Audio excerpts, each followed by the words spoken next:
Hello everyone, I introduce myself. I'm Holguín Villacís, a student of telecommunications, and today I am going to talk about a problem with the iOS devices. Currently, iPhones are the most recognized device around the world. Many people buy it for its functionalities or its features. However, a possible problem arises when the device turns off. It's possible that a malware can be executed when the device turns off. How does this happen? iPhone devices come with then three chips: UWB, NFC, and Bluetooth, which operate independently of the main processor. These wireless chips work even when the device is turned off, compromising the user's information, since the cybercriminals can access to the user's banking information that is stored in the NFC chip through the Bluetooth chip, which is used to the Find My function in case of death or loss.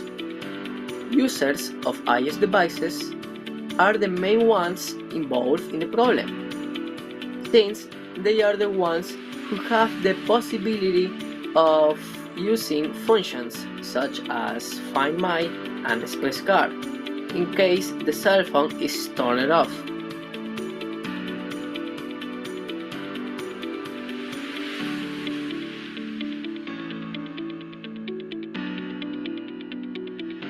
Although these applications are very useful when it's necessary to track the mobile device or use the express card or keys, it also represents a vulnerability that could be compromising the privacy and the security of the client, generating mistrust in the Apple brand and questioning whether the assumptions benefits of these functions are actually detrimental to the integrity of the user. The main objective of the manufacturer of iPhone devices and the developer of the iOS operating system, Apple, is to offer highly useful applications on their devices and to ensure the security of these. For their perspective, the disclosure of mobile security problems represents a challenge for the company, since effective and efficient solutions are required which involve improvements in the hardware and software of the devices, since it's evident that it cannot be solved if only security patches are constantly implemented in the software. On the other hand, from the perception of the cyber attackers, this problem is a great opportunity to gain unauthorized access to personal and financial data and accounts and misuse it for malicious purposes. Additionally, tampering with a single device's Bluetooth chip can result in a malware spreading between active devices on the same network. Alcatel has issued a report announcing the potential danger that this problem brings.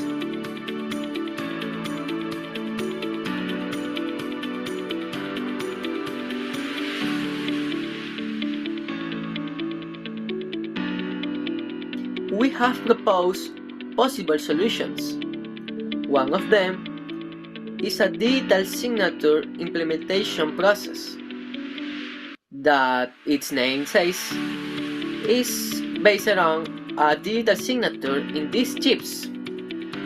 This would prevent the unauthorized modifications.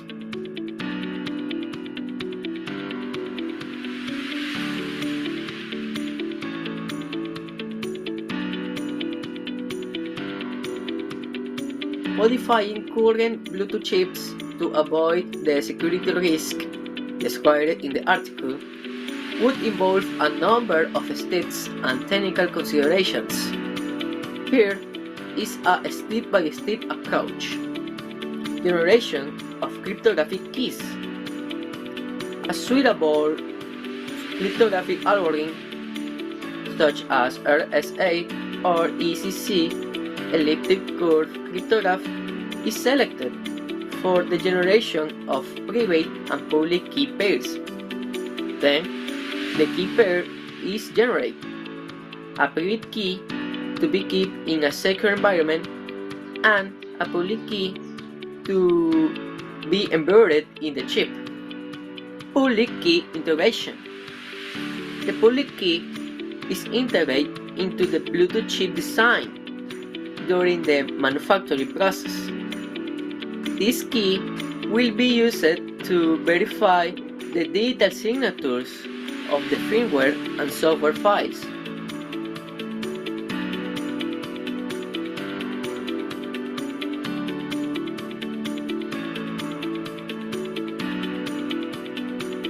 Firmware and software signing. During the development process, the firmware and software manufacturer will generate the digital signature using the private key. This involves hashing the file and then encrypting the hash with the private key.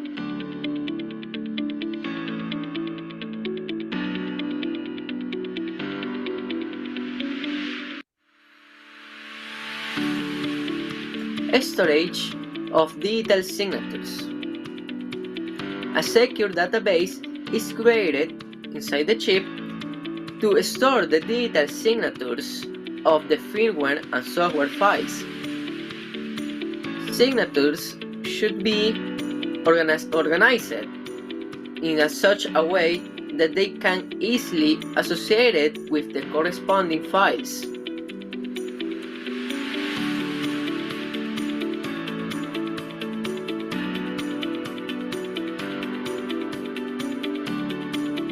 Secure boot process.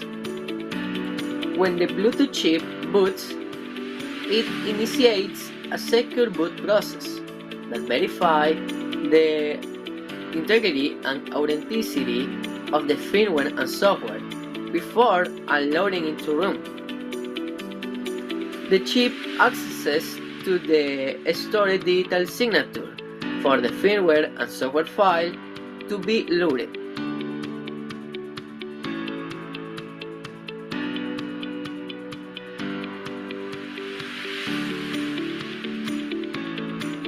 Verification of digital signatures. Using the embedded public key, the chip decrypts the digital signature and then obtains the original hash of the file,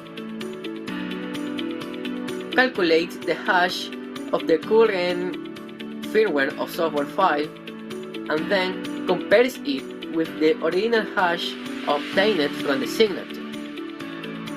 If the hashes match, the signature is valid and has not been modified since the signature was generated or created.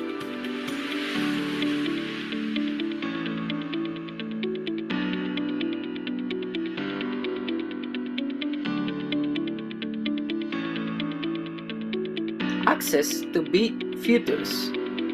If the digital signature verification is successful, the chip allows the firmware or software to run and access to the Bluetooth chip functionalities. Error and alert management. If the digital signature verification fails, the chip must take steps for protect itself. This may include blocking access to critical functions or alerting the user to possible firmware or software tampering.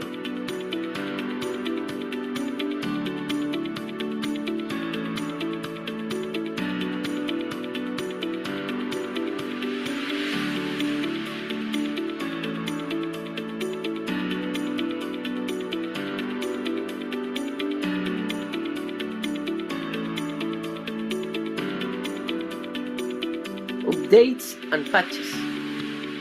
When updating or patching the firmware or software, the digital signature generation and verification process must be repeated to ensure the integrity of the new versions.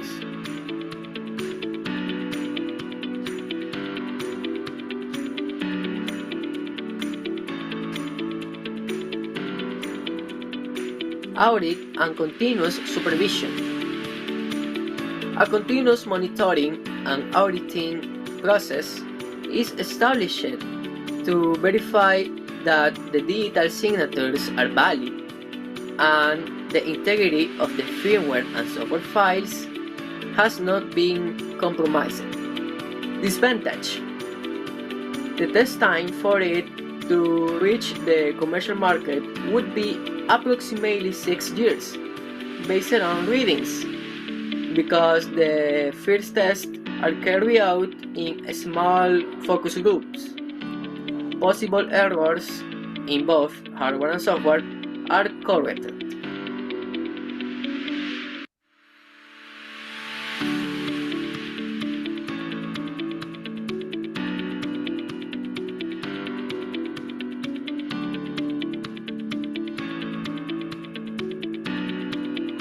Other solutions would be installation of critical functions. Physically separate critical functions from the Bluetooth chip, such as communication with other devices and access to the NFC chip. Full power off mode. Consider designing a full power off mode that completely disables all of wireless chips, including Bluetooth, when the device is turned off. Continuous security audit.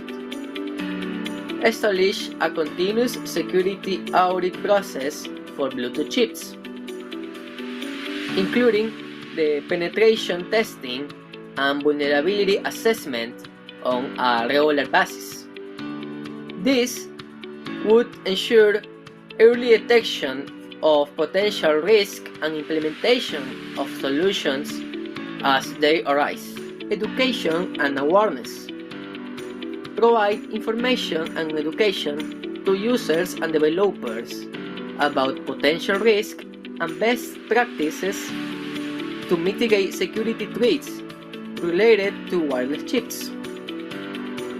This could include recommendations for keeping up-to-date and awareness of the risk of modifying devices.